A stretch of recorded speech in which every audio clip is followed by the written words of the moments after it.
महाभारत युद्ध में विजय प्राप्त करने के बाद पांडवों ने 36 सालों तक हस्तिनापुर पर राज किया, जिसके बाद वो द्रौपदी सहित सशरीर ही स्वर्ग की यात्रा पर निकल गए।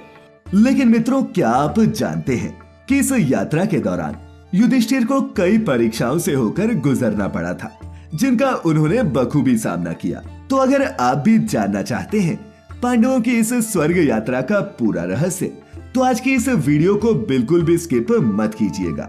नमस्कार और स्वागत है आप सभी का द डिवाइन टेल्स पर एक बार फिर।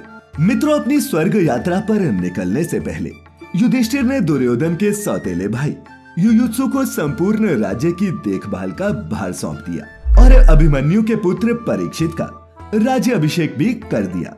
इसके बाद पांडवों और द्रौपदी ने साधुओं के वस्त्र धारण किए और इस स्वर्ग की यात्रा के लिए निकल पड़े। लेकिन हस्तिनापुर से निकलने के बाद पांडवों के साथ एक कुत्ता भी उनके पीछे पीछे चलने लगा। ये देख अर्जुन, भीम, नकुल और सहदेव को बड़ा ही आश्चर्य हुआ। तब युधिष्ठिर ने उन्हें बताया कि ये मेरा स्वामी भक्त कुत्ता है। फिर पांचों पांडव द्रौपदी सहित तीर्थों, नदियों व समुद्र से होते हुए आगे बढ़ते गए। इसी तरह वो सभी चलते चलते लाल सागर तक जा पहुंचे। लेकिन मित्रों, अपनी इस अंतिम यात्रा में भी पांडव मोह को नहीं त्याग सके। अर्जुन अपने गांडीव धनुष व अक्षय तरकशों के लोभ को नहीं त्याग सका, जिस कारण लाल सागर के पास अग्निदेव प्रकट हुए और उन्होंने अर्जुन से गांडीव धनुष और अक्षय तरकशों का त्याग करने को कहा। तब अर्जुन को ना चाहते हुए भी इन दोनों का त्याग करना पड़ा।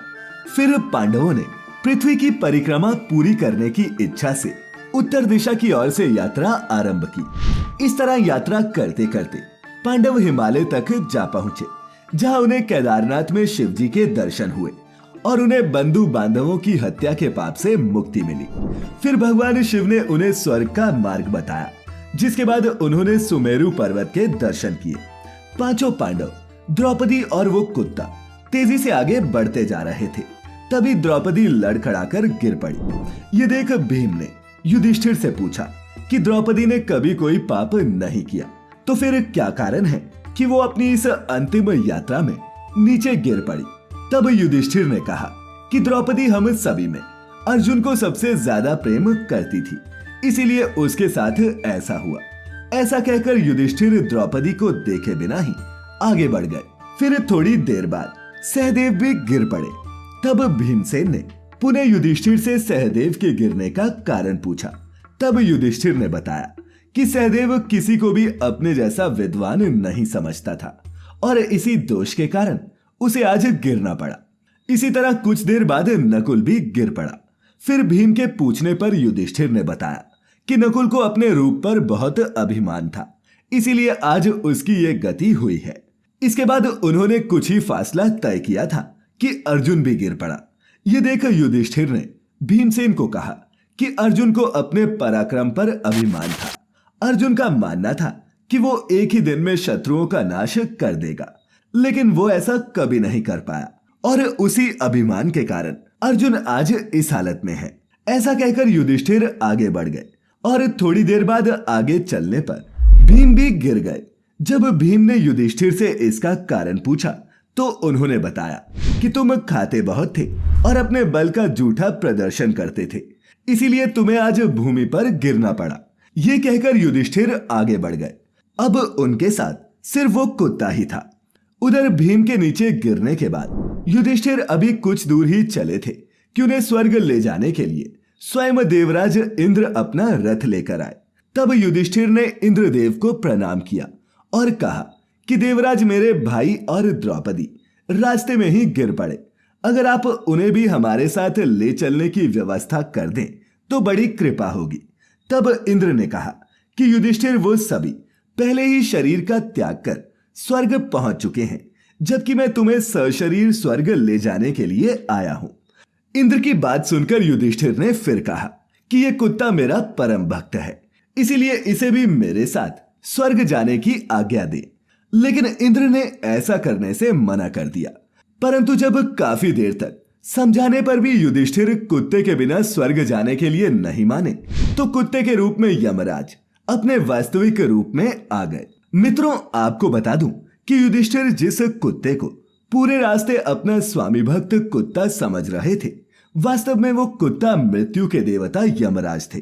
युधिष्ठिर को अपने धर्म में स्थिर देखकर यमराज बहुत प्रसन्न हुए, जिसके बाद देवराज इंद्र युधिष्ठिर को अपने रथ में बैठाकर स्वर्गलोक ले गए। अब मित्रों, जब वो स्वर्ग पहुंचे तो उन्हें यह देखकर बहुत ही आश्चर्य हुआ कि वह दुर्योधन एक दिव्य सिंहासन पर बैठा है, जबकि उसके चारों भाई और द्रौपदी वहां नहीं है। तब युधिष्ठिर ने देवताओं से पूछा कि मेरे भाई और द्रौपदी किस लोक में हैं? वो जहां भी हैं, मैं भी वहीं जाना चाहता हूं। मुझे उनसे उत्तम लोक में नहीं रहना। तब देवताओं ने कहा कि अगर आपकी ऐसी ही इच्छा है तो आप इस देवदूत के साथ चले जाएं। यह आपको आपके भाइयों के पास पहुंचा देगा। और मित्रों, इस तरह युधिष्ठिर उस देवदूत के साथ चले गए। इसके बाद देवदूत युधिष्ठिर को ऐसे मार्ग पर ले गया जो बहुत ही दुर्गम और खराब था। उस मार्ग पर चारों ओर घोर अंधकार था। सभी और लाशों का अंबार लगा था, जिनसे गंदी बदबू आ रही थी। इसके अलावा लोहे की चोंच वाले कौवे और गीद मंडरा रहे थे। आपकी जानकारी के लिए बता दूं कि वो असीपत्रम नामक नरक था, जहां की दुर्गंध से तंग आकर युधिष्ठिर ने देवदूत से पूछा कि हमें इस मार्ग पर और कितनी दूर तक चलना है और मेरे भाई कहाँ हैं? युधिष्ठिर की बात सुनकर देवदूत बोला कि देवताओं ने कहा था कि जब आप थक जाएं तो आपको लौटा लाऊं। तो अगर आप थक गए हैं, हमें वापस लौटना चाहिए। युधिष्ठिर ने ऐसा ही करने का निश्चय किया। लेकिन मित्रों, जब युधिष्ठिर वापस लौटने लगे तो उन्हें कई दुखी लोगों की आवाजें सुनाई दी। वो युधिष्ठिर से बार बार कुछ देर और वहीं रुकने के लिए कह रहे थे। उन करुण आवाजों को सुनकर युधिष्ठिर ने जब उनका परिचय पूछा तो उन्होंने कर्ण, भीम, अर्जुन, नकुल, सहदेव और द्रौपदी के रूप में अपना परिचय दिया। तब युधिष्ठिर ने उस देवदूत से कहा कि तुम पुनः देवताओं के पास वापस जाओ और मुझे यहीं रहने दो। यदि मेरे भाइयों को इससे सुख मिलता है तो मैं इस दुर्गम स्थान पर ही रहूंगा। इसके बाद देवदूत ने यह बात जाकर देवराज इंद्र को बता दी। इसके बाद सभी देवता युधिष्ठिर के पास जा पहुंचे।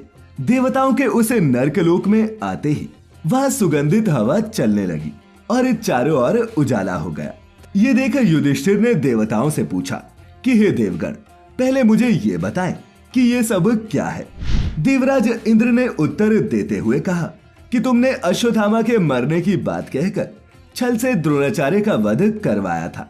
उसी के परिणाम स्वरूप तुम्हें भी छल से कुछ देर के लिए नरक के दर्शन करने पड़े।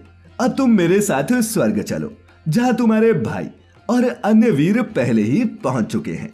इसके बाद देवराज इंद्र के कहने पर युधिष्ठिर ने देवनदी गंगा में स्नान किया और स्नान करते ही उन्होंने मानव शरीर को त्याग दिया और दिव्य शरीर धारण किया।